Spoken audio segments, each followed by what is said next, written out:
Assalamualaikum warahmatullahi wabarakatuh.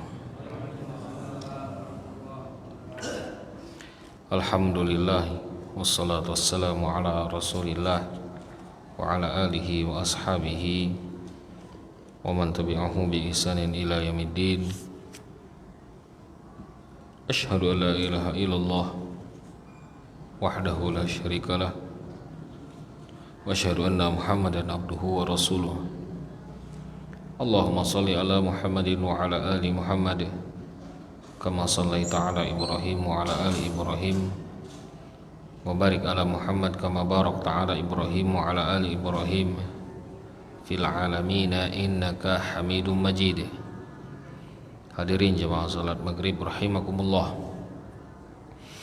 Melanjutkan pembahasan kita di kitab At-Tibyan fi Adabi Hammalatil Quran. Terakhir yang kita bahas adalah tentang mengangkat suara dalam membaca Al-Quran.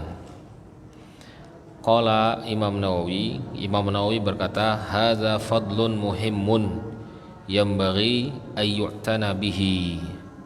Membaca Al-Quran dengan suara yang keras itu mempunyai fadilah yang sangat penting, yang harus dibiasakan. Ya. Kenapa? Karena telah dijelaskan oleh hadis-hadis yang sangat banyak. Salah satunya adalah hadis Abu Hurairah radhiyallahu anhu.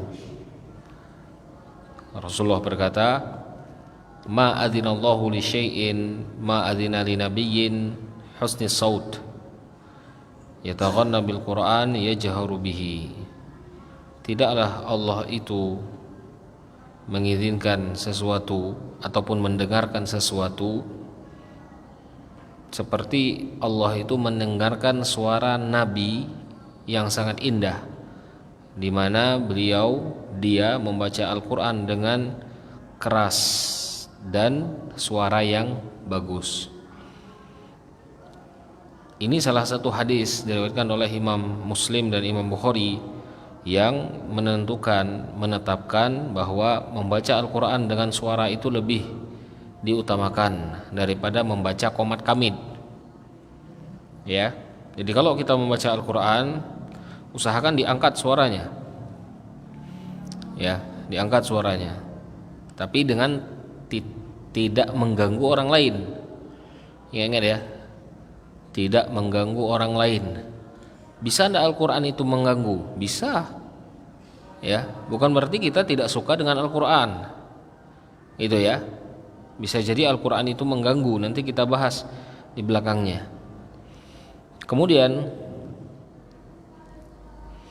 dari Abi Musa Al-Asy'ari, qala lahu laqad utita mizmaran min mizmari mazamir ahli Daud. Sesungguhnya engkau telah diberikan seruling. Mizmaron itu seruling artinya lantunan indah yang diberikan kepada keluarganya Nabi Daud. Apa kelebihannya? Suaranya indah. Ya, suaranya indah. Maka usahakan suara kita itu untuk mengindahkan bacaan Al-Quran kita. Ya, usahakan suara kita itu untuk mengindahkan bacaan Al-Quran kita. Dalam riwayat Imam Muslim, sesungguhnya Rasulullah berkata, "Lau ra'aitani wa ana astami' li qira'atak al-barihah." Sesungguhnya Rasulullah pernah berkata, aku pernah mendengarkan bacaan Al-Qur'anmu tadi malam. Rasulullah mendengarkan, kalau tidak mengganggu. Rasulullah mendengarkan. Ya. Jadi ini fadilah ataupun diperbolehkannya untuk mengangkat suara ketika membaca Al-Quran. Hadis yang lain, zayyinul Quran bi aswatikum. Hiasi Al-Quran itu dengan suara-suara kalian. Ya. Dan juga dari Abi Musa Al-Asy'ari, inni la'arifu aswata rifqatul asy'ari bil laili hina yadkhulun. Aku tahu suara orang-orang Al-Asy'ari di malam hari ketika kami masuk ke dalam kampung mereka, dan aku mengetahui rumah-rumah mereka dipenuhi dengan suara Al-Quran di malam hari. Ya. Wa in kuntu lam ara manaziluhum hina nazalu binahar. Tapi kalau di siang hari kita tidak tahu mana rumah mereka. Ya. Di malam hari kita tahu. Kalau ada bunyi Al-Quran di malam hari berarti itu rumah kaum Asy'ariyin. Ya. Maka ini juga menjadi dalil bahwa diperbolehkannya membaca Al-Quran dengan suara yang keras. Ya.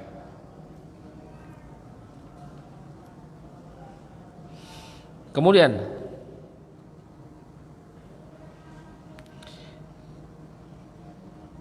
Imam Nawawi berkata, wa hadza kulluhu fi man la yakhafu riya wala i'jaban.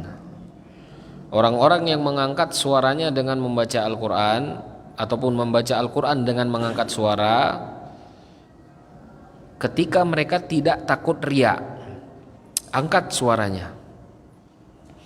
Wala i'jab, dan ketika mereka tidak takut dengan ujub. Ujub itu tahu ya? Ujub itu membangga-banggakan diri sendiri. Ini penyakit ujub ini. Ya. Yang pertamanya ujub, yang keduanya sombong nanti. Ya. Syaitan itu pertama kalinya ujub. Dia merasa dia itu lebih baik daripada Adam. Kemudian sombong. Ketika dia merasa lebih baik, dia membangkang. Ya, ini penyakit ini. Maka jangan pernah ujub, bangga dengan apa yang kita punya. Ya, tapi syukuri. Syukuri apa yang kita punya dengan apa? Dengan memaksimalkan apa yang Allah perintahkan. Ujub tidak boleh. Ya. Makanya sering Rasulullah SAW itu menyuruh kita untuk melihat sesuatu. Kalau yang afdol, lihatlah orang di atas kita. Dari segi bacaan Al-Quran, kita yang ngerasa kita lah bagus. Tengok orang di atas ente. Lagi ada orang yang lebih bagus. Ya. Kalau misalkan hafiz 30 juz, ada di atas ente. Hafiz dengan kullu riwayatnya. Ya. Kalau ente merasa hafiz 30 juz, ada yang hafiz 30 juz, 30 riwayat, dengan riwayat-riwayatnya dengan suara yang indah pula. Nah, itu. Ya. Kemudian kalau merasa ada yang bagus suaranya, hafiz dia dengan riwayat-riwayat qiraatnya, ada juga yang menghafal dengan tafsir-tafsirnya di atas itu. Ya. Makanya kalau sesuatu yang baik, coba kita lihat atasnya. Itu dia. Jangan ujub. Ya. Tapi kalau dengan harta, kata Rasulullah SAW, yang sesuatu itu bisa membuat kita sombong, ya, maka lihatlah orang-orang yang ada di bawah kita. Tapi na'udzubillah, ketika kita berada di bawah kita sombong beliau. Ini watak ini namanya. Ya, ini sudah watak kesombongan, sudah berada di bawah tapi dia sombong. Ini na'udzubillahnya kalau kita dimiliki sifat seperti ini. Wala nahwahuma minal qaba'ih wala yu'zi jamaah, kata Imam Nawawi. Dan jangan pula dia membacanya dengan memberikan nilai-nilai jelek yang lainnya. Wala yu'zi jama'atan, dan janganlah dia mengganggu suatu kaum dengan bacaan dia, kata Imam Nawawi. Tengok. Ya. Jadi ketika kita membaca Al-Quran dengan suara yang keras, pastikan bacaan kita tidak mengganggu orang di sekitar kita. Ya. Contohnya misalkan kita nih menggunakan mic luar ketika kajian, ada yang terganggu enggak kira-kira? Ya, insya Allah tidak ada yang terganggu. Ngapai? Karena kita terbiasa kalau di laut ini bunyi band lebih kedeng, bup, bup, bup, bup. Wah itu, ya. Dan ini memang dalam keadaan orang itu matanya terbuka semuanya, hadir. Ya, hadir. Matanya terbuka. Tidak ada orang yang istirahat sekarang. Ya. Dan kalaupun ada orang yang tidak ingin mendengarkan, ya tidak jadi masalah. Tapi kalau dengan Al-Quran, kita membaca Al-Quran dengan suara yang keras, ya. Dan Al-Quran itu, kata Rasulullah, wa idza quri'al Qur'anu fastami'u. Al-Quran itu ketika dibacakan maka dengarkan, kata Allah dalam Al-Quran. Jadi kalau misalkan kita membaca Al-Quran dengan suara yang keras, pakai mikrofon misalkan, sedangkan orang-orang di sekitarnya tidak ada yang perhatikan Al-Quran ini, maka lebih baik tidak usah dipakai. Kita saja yang membacanya dengan suara yang keras, cukup kita yang mengetahuinya. Tidak perlu pakai mic macam itu. Apanya? Kalau sampai tingkatan berdosa, Allahu a'lam nih Mumin. Tapi kalau mengganggu orang lain, nah itu dia. Tidak boleh, kata Rasulullah SAW. Ya, tapi kalau sampai tingkatan berdosa, ini Allahu a'lam ini.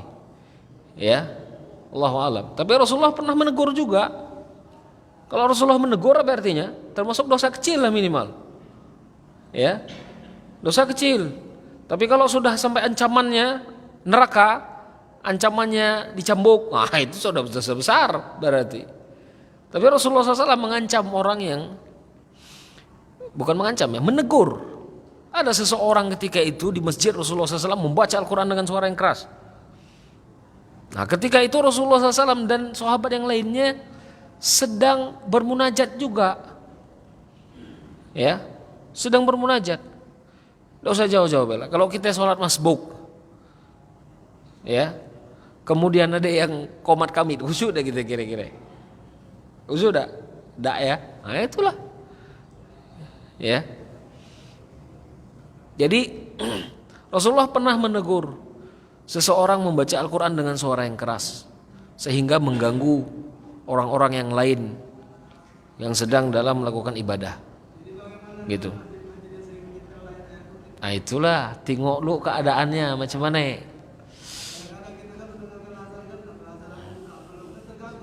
Nah itulah Pak, ketika tadi itu. Makanya kita tengok keadaannya sebelum melakukan itu, dilihat. APG misalkan yang maco cuma tape, bukan kita yang baca, tape yang membaca. Iyalah, makanya Nabi bilang tadi, ya. Tapi kalau untuk waktu-waktu yang pendek, paham ya?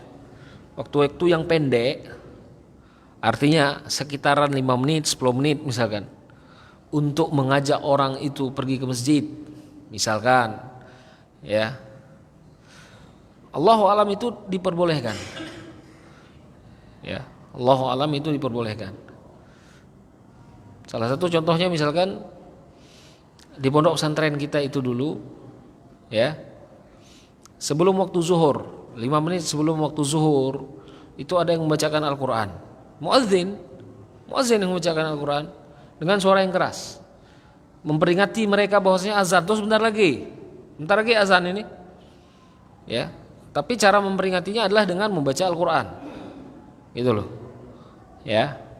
Itu 5 menit sampai 10 menit sebelumnya ada jadi masalah, ya, sebagai tanbih, memperingatkan.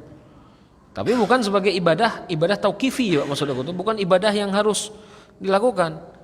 Paham ya? Bukan sebagai ibadah yang harus dilakukan, gitu. Apanya? Istilahnya diperbolehkan istilahnya. Kalau kita nyebut sunnah berarti Rasulullah SAW itu melakukannya, ya. Masih diperbolehkan yang seperti itu istilahnya. Tapi dengan syarat tidak mengganggu orang lain. Tapi kalau misalkan kita tengok standarnya sejam sebelum waktu subuh, nah ini kira-kira macam mana? Kita sejam maco muter kaset Al-Quran itu sebelum waktu subuh, ini kira-kira mengganggu tidak kira-kira? Mengganggu ya? Nah itu lebih baik ditinggalkan. Iya, macam mana belum ada masuk waktunya, iya kan? Nah itulah, Ya, macam mana kalau belum masuk waktunya? Itu. Kalau ingin membangunkannya, gunakan sunnah yang kedua. Ada sunnahnya. Azan yang pertama. Tapi kalau azan yang pertama ini kita gunakan, baca ini boleh nih. Baca lain boleh kita. Ya, itu. Jadi ada sesuatu yang sunnah, yang levelnya di atas sesuatu yang boleh, Pak. Ya. Kalau kita mempelajari usul fiqh itu, tingkatan paling tinggi dari perintah itu yang wajib. Di bawah itu sunnah. Ya. Sunnah pun dibagi menjadi dua, ada yang muakkad, ada yang ghairu muakkad. Gitu kan? Kemudian yang di bawahnya mubah. Gitu loh. Ada sesuatu yang mubah, ada sesuatu yang sunnah. Taruhlah misalkan membaca Al-Qur'an tadi mubah ya. Tapi ada yang sunnah di atasnya. Kita lakukan yang sunnah. Gitu loh. Kita lakukan yang sunnah. Ya. Nah ini kata Imam Nawawi dengan syarat tidak mengganggu orang lain, ya. Wala takhlituha alaihim. Begitu juga jangan sampai bacaan Al-Qur'an itu disambung-sambung dengan bacaan yang lain, gitu loh. Di sini baca Quran, di sini bergurau, ho ho ho ho. Nah, itu malah bukan mengagungkan Al-Qur'an, itu malah merendahkan derajat Al-Qur'an.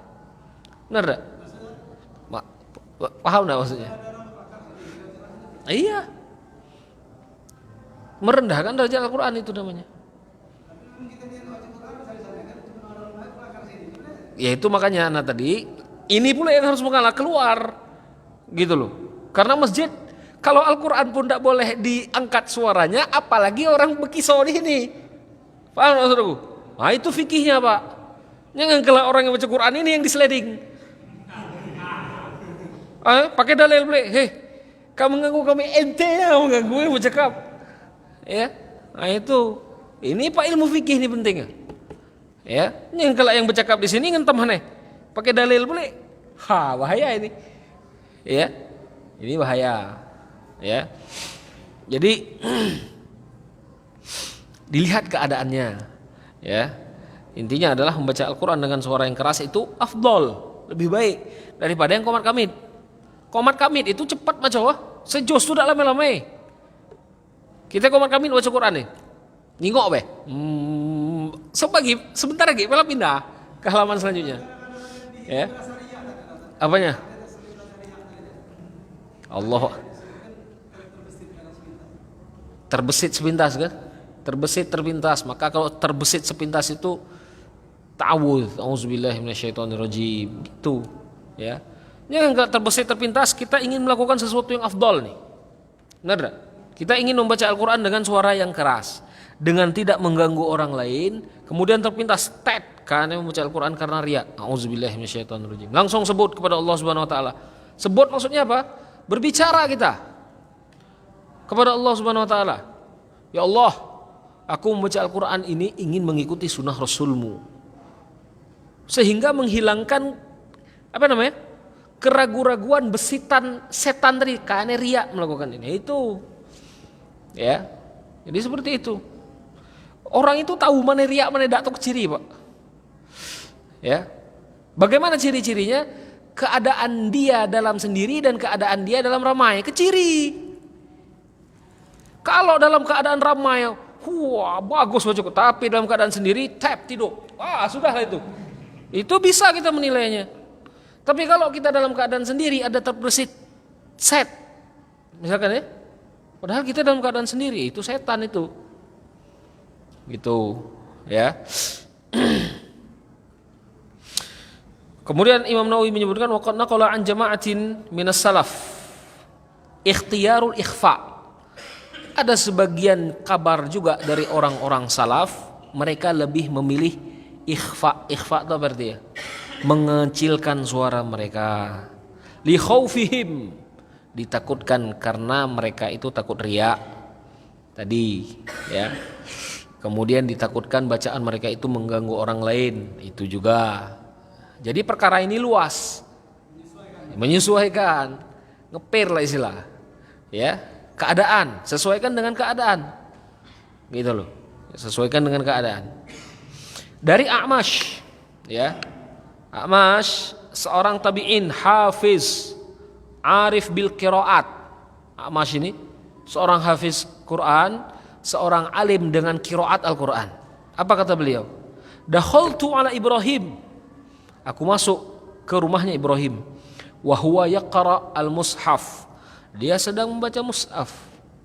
Ya, fasta'zan alaihi rajulun faghattahu, fasta'zana alaihi rajulun faghattahu. Ketika ada laki-laki izin, Assalamualaikum ya Ibrahim, aku ingin masuk ke dalam rumahmu, ista'zana. Maka Ibrahim itu menutup Al-Qur'annya. Ya. Kemudian apa? Qala wa qala la yara hadza anni aqra kullu sa'ah. Jangan sampai orang itu tadi ningok aku nih baca Quran tiap hari katanya. Nah, itu ditakutkan riya itu tadi. Dia menutup mushafnya. Ya. Itu ikhtiar dari beliau seorang tabi'in.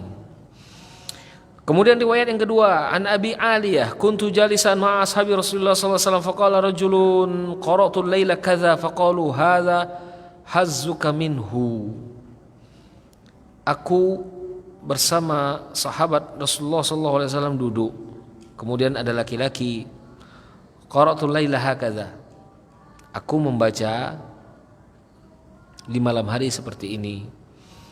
Kemudian mereka menjawab, inilah yang menjadi pahalamu. Ya. Artinya apa? Artinya hanya itu saja.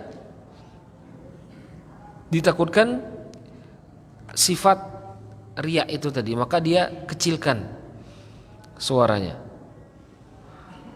Kemudian ada juga hadis yang lain yang menyebutkan al-jahir bil Quran kal-jahir bis sadaqah. Orang yang mengeraskan suaranya dengan Al-Quran, dia sama dengan memperlihatkan sedekahnya. Ya, sedekah itu lebih baik terang-terangan apa lebih baik sembunyi-sembunyi? Sembunyi-sembunyi. Ya, tapi kalau sedekah yang wajib lebih baik terang-terangan apa sembunyi-sembunyi? Terang-terangan. Kalau yang wajib. Kalau yang sunnah sembunyi-sembunyi. Sholat wajib sunnahnya terang-terangan apa sembunyi-sembunyi? Sholat wajib terang-teranganlah di masjid, terang-terangan. Jadi jangan sampai kelak kita melakukan sholat wajib, aku enggak ke masjid, aku takut riya. Salah lah kau. Salah fikih seperti itu. Iya salah itu Pak. Aku dengar cerita kawan. Tidak dibaca, ya. Makanya ketika tadi itu, kalau yang wajib ada rasa riya di dalam hati kita, itu setan, ya, itu setan itu. Kalau sesuatu itu wajib, kemudian kita meninggalkan yang wajib itu dikarenakan riya, itu setan, Pak. Ya, kalau yang sunnah tidak masalah. Karena sholat berapa rakaat di rumahmu, itu terserah. Gitu loh. Ya. Tapi kalau yang wajib terang-terangan, zakat fitrah terang-terangan. Zakat fitrah. Ya. Iya gawe-gawe kalau yang wajib itu. Kalau yang wajib itu digawe. Tidak ada baca ini. Tapi kalau yang sunnah afdolnya khafi, disembunyikan amalan sunnah itu. Maka kita pun harus berusaha memiliki amalan sunnah yang kalau bisa tidak dilihat orang. Apa amalan sunnah kita yang tidak ditengok orang sama sekali? Coba pilih amalannya. Kalau kita lihat riwayat-riwayat dari sahabat Rasulullah SAW, itu mempunyai amalan sunnahnya masing-masing. Ya, Bilal dengan wudunya sholat 2 rakaat, setelah 2 rakaat dia sholat. Ya, Uwais Al-Qarni dia punya amalan apa? Mentaati orang tuanya, biasa saja dia. Ya. Dalam hadis yang lain, ada sahabat Rasulullah SAW, Rasulullah menunjuk ke pintu ini, kemudian dia menyebutkan ada akan laki-laki yang lewat pintu ini dan dia termasuk ahli surga. Benar tak? Apa amalan dia? Tidak ada amalannya. Sholat sunnah biasa baik, puasanya biasa baik. Ya, tapi ketika dia sebelum tidur dia selalu memaafkan orang lain, nanti kok amalan sunnahnya.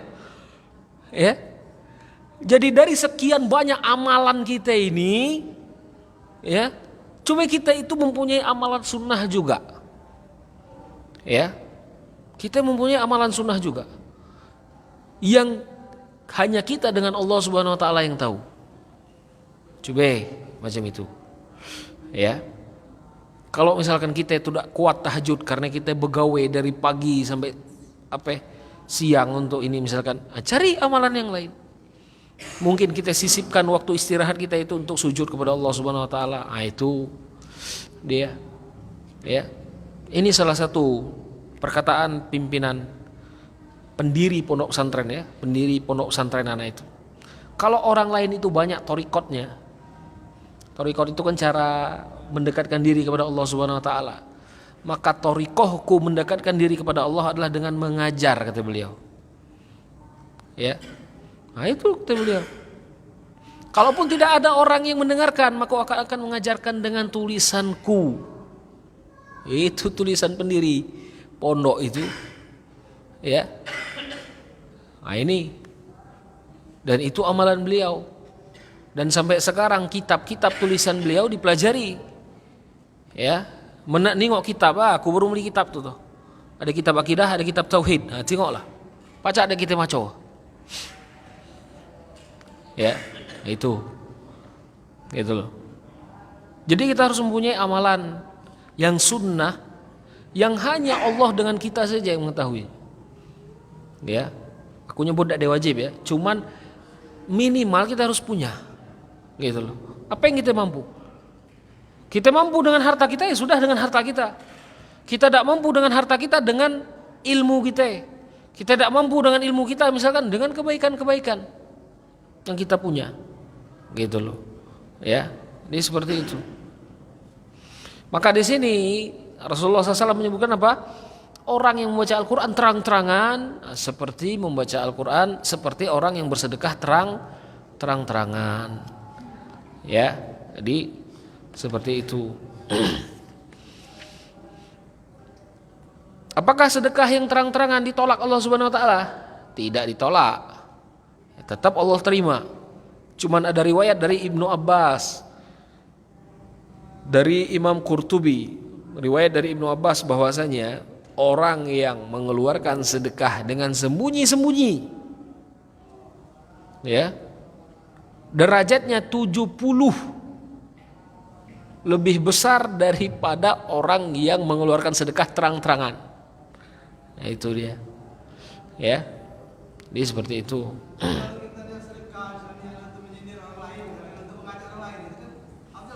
Hah?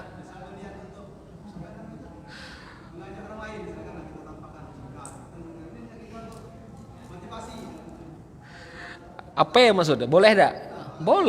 Boleh saja. Campur ria, sampai tahu barang ria itu amalan hati. Iyalah, tergantung niat bapak ketika tadi itu. Kalau aku menilai, aku tidak tahu menilainya ria atau tidak. Ria itu kan amalan hati, benar kan? Ria itu amalan hati, Pak. Aku tidak bisa menilai bapak itu ria atau tidak.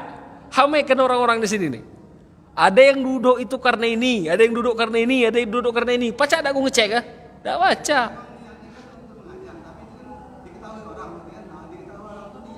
Udah ada ria itu. Ria itu tergantung orang yang melakukannya. Paham enggak, Umin? Kita itu jangan menilai hatinya. Enggak baca kita menilai hatinya. Paham ya? Ada orang misalkan Pak Mumin nih. Ya, dia nak mengajak orang, dia sedekah terang-terangan. Aku bela hari ini. Mood sahur. Misalkan macam itu ya. Ya, misalkan macam itu. Sekarang ana sebagai orang yang itikaf, Pak Mumin riak kayak. Boleh tidak anak seperti itu? Tidak boleh. Ya, aku tidak baca menilai hati Pak Mumin itu macam mana. Cuma misalkan niat Pak Mumin itu seperti itu untuk mengajak yang lainnya supaya seperti itu, boleh tidak? Boleh. Ya, tidak jadi masalah. Misalkan anak, setelah sholat 5 waktu duduk di sini, ngajar orang, supaya orang nengok. Minimal setelah membaca Al-Quran, setelah sholat itu bukalah Al-Quran itu, baca 1 lembar misalkan. Niat ana. Boleh tidak ana berniat seperti itu? Boleh ana berniat seperti itu. Gitu loh. Ya. Anda berniat seperti itu boleh. Pak Mumin juga berniat seperti itu tadi, tidak masalah. Gitu loh. Cuman kalau niatnya itu salah, ya salah juga lah. Ya, salah juga.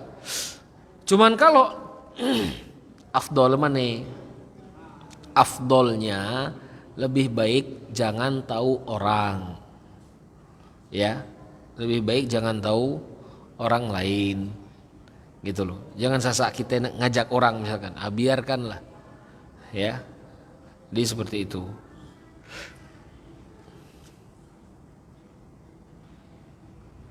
Qala Tirmizi, Imam Tirmizi pernah berkata, hadis ini mengajarkan bahwa membaca Al-Quran dengan suara yang pelan itu lebih baik. Nah, itu kata Imam Tirmizi. Ya, dikarenakan sedekah dengan sembunyi-sembunyi lebih afdol menurut ahli ilmu daripada sedekah dengan terang-terangan, gitu ya. Kalau sedekah sekarang itu harus terang-terangan ngapain? Karena sekarang itu banyak sedekah tapi menggunakan duit orang. Paham enggak? Makanya harus ada dokumentasi ya. Nah itu. Jadi jangan kalau kita nyemprot orang juga sedekah ikat foto. Ya, dia nak mendokumentasikan dia ini penyalur sedekah. Jangan sampai kalau orang nyebut kemana duit kami yang kami beri ke dia itu. Nah itu dia. Ya, kalau seperti itu ya tidak jadi masalah di foto. Gitu loh. Ya, dan itu urusan mereka. Tidak jadi masalah. Yang masalah adalah ketika di fotonya cap 10.000, ya diambilnya cap 100.000. Wah ini, paham enggak? Nah, itu yang jadi masalah. Ya, jadi seperti itu. Kemudian Imam Nawawi juga berkata, hadis ini mengajarkan kita supaya seorang laki-laki itu jangan ujub dengan bacaannya. Ya. Dikarenakan apa? Dikarenakan orang yang sembunyi-sembunyi melakukan kebaikan tidak akan pernah ujub dengan amalan dia, dan tidak akan pernah dia takut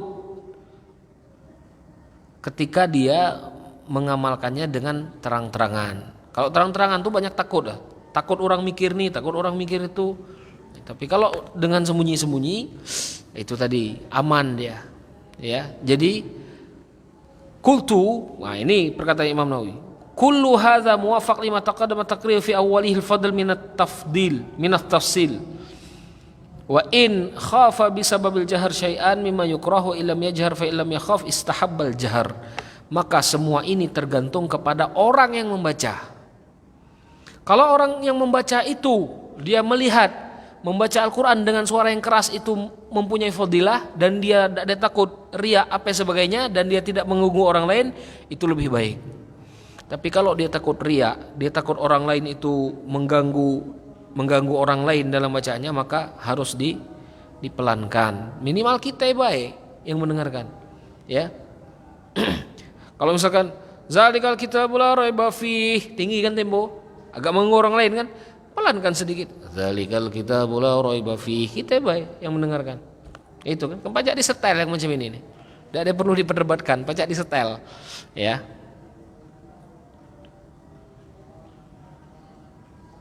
Wa in kanat al-qira'ah minal jamaah mujtami'in ta'akkada istihbabul jahar. Tapi kalau membacanya secara jamaah, macam kita gawe itu yang belajar itu ya harus dijahar. Pelan-pelan macam mana enak ini ya. Nak memperbaiki ya. Ya. Kalau pas belajar Al-Qur'an damai-damai, zalik enggak kedengar suara ya. Ya. Macam mana kita nak memperbaikinya kalau seperti itu? Kemudian tahsinus saut, membaca Al-Quran dengan suara yang indah. Ini juga sudah kita bahas ya, cuman diulang oleh Imam Nawawi. Ana ambil di sini beberapa poin saja ya. Yang pertama hadis Rasulullah SAW, zayyinu Al-Quran biswatikum, hiasi Al-Quran itu dengan suara kalian. Kemudian hadis yang kedua, man lam yataghanna bil Quran falaisa minna. Orang yang tidak membaca Al-Quran dengan suara yang indah bukan termasuk golongan kami, kata Rasulullah. Ya, apa yang maksud lam yataghanna? Lam yuhsin. sautahu, tidak berusaha untuk memperbaiki suaranya, memperbagus suaranya ketika dia membaca Al-Quran. Macam mana mensuarai jihad? Kira-kira kan? Macam mana mensuarai jihad? Mensuarai jihad diusahakan lah pokok, dilenggok-lenggok. Halang dia denger lagu, kayak pacak dia melenggok-lenggok, benar tak? Ya? Apa? Tak deh, makin dilenggok, tak deh. Ya? Artinya berusaha supaya ketika kita membaca Al-Quran itu ada irama, ya, ada iramanya. Jangan monoton, jangan monoton. Zalikal kitabul la raiba fihi hudal lil muttaqin alladzina yu'minuna bil ghaibi. Itu ada seru macam-macam itu tuh, ya. Beda dengan orang membaca zalikal kitabul la raiba fihi hudal lil muttaqin. Kan nyaman denger. Alladzina yu'minuna bil ghaibi wa yuqimunas shalah. Nyaman dengar. Beda dengan yang pertama kan? Sama-sama maco. Gitu loh. Tapi yang kedua ini lebih baik bacaan yang kedua ini. Ya. Jadi seperti itu.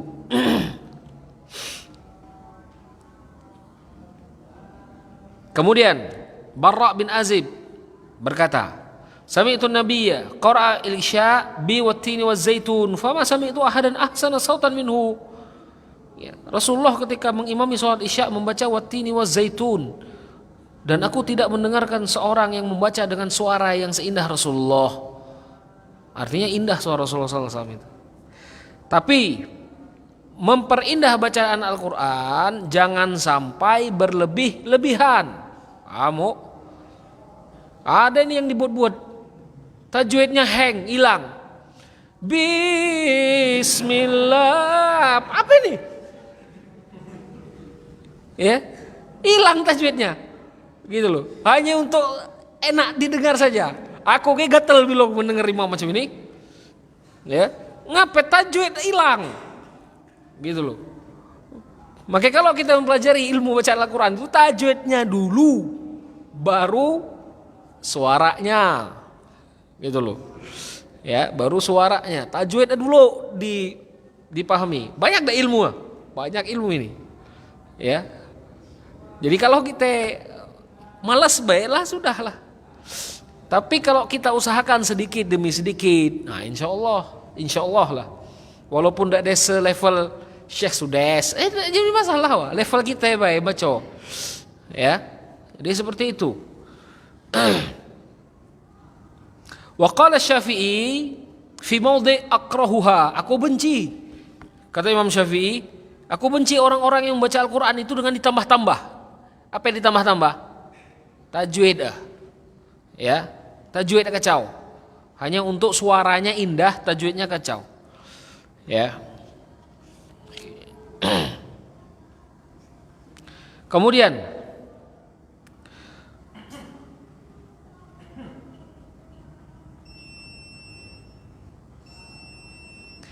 fa illam yukhrijuhu alhan an lafzihi wa qira'atuhu ala tartilihi kana mubahan li'annahu zada bil alhanihi fi tahsinihi. Tapi kalau dia tidak menambah-nambah, ya, tidak ada menambah-nambah lahan, tidak ada menambah-nambah mat, tidak ada menambah-nambah dengung, misalkan, tapi dia berusaha untuk melantunkannya dengan seindah mungkin, maka itu tidak jadi masalah. Ya, itu tidak jadi masalah. Kemudian di sini disebutkan, ya, wa hadza al-qism al-awwal min al-qira'ah bil ilhan al-muharramah musibatun. Orang yang membaca Al-Qur'an, ya, kata Imam Nawawi, kemudian ditambah-tambahnya, tajwidnya kacau, hanya untuk terlihat indah dibilung, tapi salah di lisan, nah itu musibah kata beliau. Ini termasuk musibah. Ya. Ubtuliya biha ba'dul awam, yang kadang-kadang dikerjakan oleh orang-orang awam. Awam apa? Awam ilmu tajwid pastinya. Ya, awam ilmu tajwid. Ya. Kemudian alladzina yaqra'una 'alal janaiz fi ba'dil mahafil Yang kadang-kadang ada juga orang itu ketika mengantar jenazah membaca Al-Quran dengan seperti ini. Ketika mengantar jenazah membaca Al-Quran dengan suara yang keras, tapi salah bacaannya. Nah, ini juga kata Imam Nawawi musibah, kata Imam Nawawi. Ya. Wa hadhihi bid'atun muharramatun zahiratun. Keras dah bahasa Imam Nawawi. Keras ya. Bid'atun muharramatun zahiratun, kata beliau. Ini bid'ah muharramah. Makanya kalau kita nak membahas bid'ah yang muttafaq. Bukan kalimat bid'ahnya yang dihapus. Itu ya. Bukan kalimat bid'ahnya yang dihapus, tapi bid'ahnya yang muttafaq. Imam Nawawi pun menggunakannya. Tapi ditambah dia muharramah boleh ya, yang haram. Apa yang haram di sini? Bacaan Al-Qur'an kan? Bacaan Al-Quran yang ditambah-tambah bacaannya supaya terlihat bagus, yang kadang-kadang dibacakan di beberapa jenazah ini, ya. Makanya kita tengok jenazah kita itu ada yang seperti itu, ya. Perkataan siapa ini? Perkataan Imam An-Nawawi. Jangan kayak keteku, bahaya dengan keteku nih. Kata Imam An-Nawawi, ya'tham kullu mustami'in laha, berdosa yang dengar. Bayangkanlah. Kata Imam Nawawi, berdosa semua yang mendengarkan. Kama qalahu aqsahul qudah. Jadi ini ya, artinya jangan sampai membaca Al-Qur'an kita itu dengan menambah-nambah tajwidnya rusak hanya untuk terlihat indah di telinga saja. Jadi ilmu ini ada ilmunya, ada ilmu tajwid diiringi dengan ilmu lantunan membaca Al-Qur'an, ya. Dan bagaimana caranya? Salah satu caranya adalah dengan memperbanyak bacaan-bacaan imam-imam yang bagus itu didengar. Kemudian coba kita ikuti cara mereka itu. Kalau kita cuma banyak dengar lagu, ya lagu itu, lantunan lagu itu yang di atas kepala kita ini. Ya, tapi kalau kita banyak mendengarkan lantunan bacaan-bacaan imam, insya Allah nimpel sendiri. Al-Quran itu nimpel sendiri kalau kita berusaha. Tapi kalau kita menjauhi Al-Quran, ya sudahlah, Al-Quran itu menjauh dengan sendirinya. Ya, jadi seperti itu. Tidak usah jauh-jauh, anak-anak ini yang baca Iqra ini, Jumat, Sabtu, Minggu 3 hari tidak ada megang Iqra, hanya ngaji di masjid. Senin mampat pulih. Selasa bagus, Rebo bagus, Kamis bagus, Jumat, Sabtu, Minggu kena dak ada maca Quran, Senin tap macam mesin rusak beli. Ini huruf apa ya? Ba kenta berubah. Iqra itu Iqra. Yang Al-Quran pun sama. Ya. Jadi diusahakan. Allahu a'lam. Kita tutup dengan kafaratul majlis. Subhanakallahumma bihamdika asyhadu an la ilaha illa anta astaghfiruka wa atubu ilaik. Assalamualaikum warahmatullahi wabarakatuh.